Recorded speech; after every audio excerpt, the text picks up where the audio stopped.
Orang yang makan sesuatu yang tidak halal pasti habitnya pengaruh. Habit itu behavior, habit itu maksudnya kebiasaan dan tingkah laku, dia akan pengaruh semua. Ya, maka tidak heran orang seperti Abu Bakar As-Siddiq radhiyallahu anhu, ketika ada suatu makanan dikasih oleh seorang penyihir kepada beliau dan dia nggak tahu itu makanan apa. Setelah dikasih tahu bahwa ini makanan dari hasil tenungnya, dia dicolok ke lehernya untuk mengeluarkan makanan tadi. Sampai kayak begitu. Sekarang kalau boleh saya tanya, teman-teman pernah mikir nggak ayam yang kita makan itu disembelih secara syar'i atau enggak?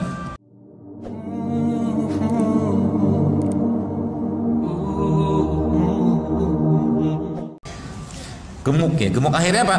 Akhirnya kalau udah kayak begini, boro-boro kita bicara ibadah, ya, boro-boro kita bicara tentang semangat gitu kan.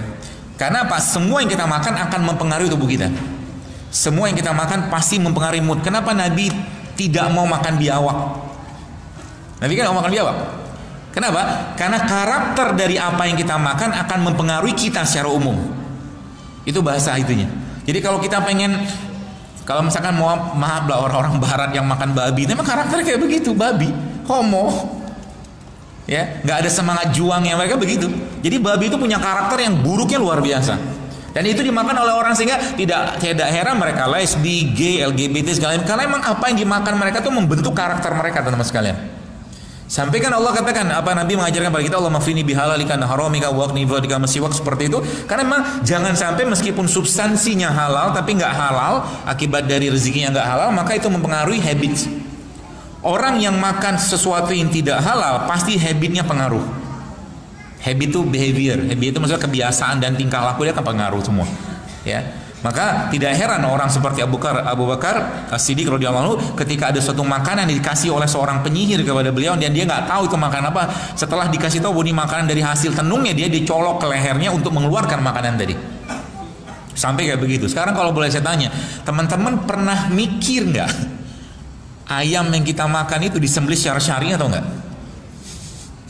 Coba kalau iseng-iseng lihat ke pasar ayam begitu, baca bismillah nggak dia? Ya, waktu mereka sembelih itu baca bismillah nggak, atau cuman begitu-begitu saja? Ya, maka itu jadi perhatian. Nanti kalau mau kurban, coba tanya sama yang peternakan itu, dia ambil rumput dari mana? Dia ambil rumput dari mana? Jangan-jangan rumputnya punya orang nggak minta izin, haram. Jadi bagian dari tubuh kita, jadi bagian dari tubuh kita. Coba sampai kayak begitu. Jadi kalau kita udah ngerti ini semua, maka kita mikir detail, sedetail mungkin, jangan sampai ada sesuatu yang tidak baik yang masuk dalam badan kita. Ya, jangan sampai. Ya, sebab apa? Sebab dia akan mempengaruhi perilaku. Jadi kalau mungkin di rumah, mungkin kita pribadi ya, di sisi mungkin itu kehalalan, tapi di sisi yang lain ada sisi yang disebut dengan ketoyiban. Maka Islam mengajarkan wakulu wasrobu wala tursifu, makan jangan berlebihan, atau wakulu mimma razaqakumullah halan toyiban. Jadi Islam mengajarkan makan itu halal dan toyib. Toyib itu apa? Semakin tidak diolah semakin bagus.